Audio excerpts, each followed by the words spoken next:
Bonsoir Patricia.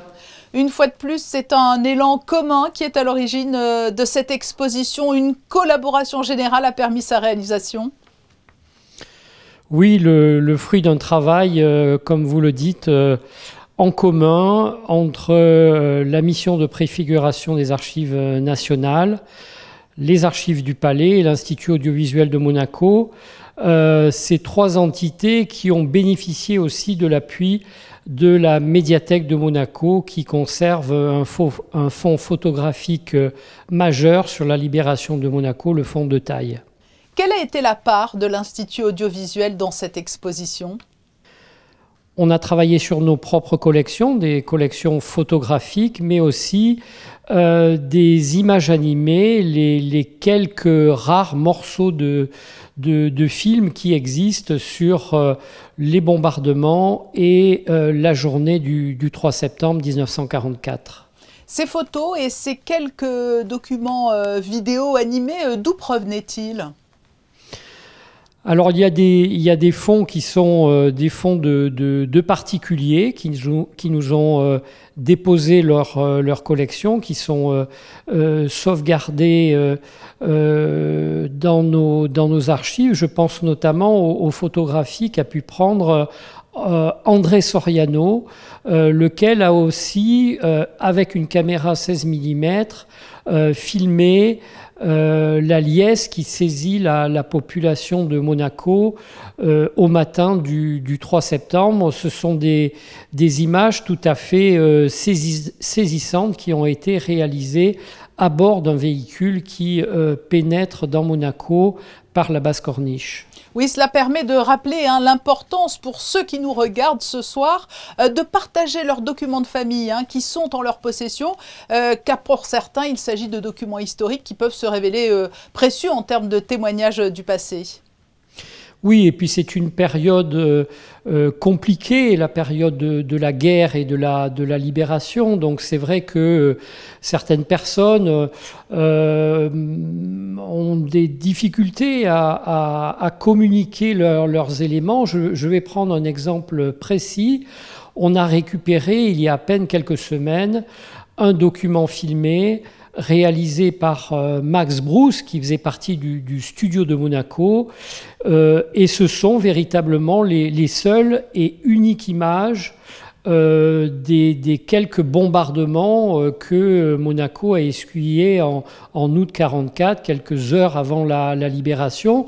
C'est-à-dire que ce film 16 mm est resté dans sa boîte quasiment 80 ans, sans jamais être communiqué.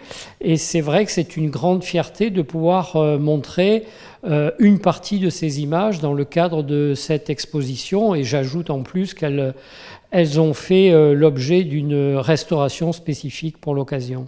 Que pourra-t-on également trouver dans cette exposition à côté de ces vidéos et photos que vous avez fournies ? Eh bien, un récit, puisque évidemment notre objectif c'était de raconter la libération de Monaco avec l'apport de documents nouveaux, le fruit d'un travail commun au plus près des archives. Je citais le fonds de taille, c'est un fonds qui est connu, certaines de ces photos ont été déjà utilisées et reproduites, notamment dans l'ouvrage Monaco sous les barbelés. Mais quand on va réellement jusqu'au négatif, on s'aperçoit que ce fonds est un fonds extrêmement riche, plus d'1 millier de documents, et évidemment ça nous a permis de retracer, de recomposer certaines séquences qui n'étaient pas forcément très bien connues dans ces quelques jours qui ont précédé, qui ont succédé le 3 septembre. Et puis l'exposition s'appuie sur deux récits.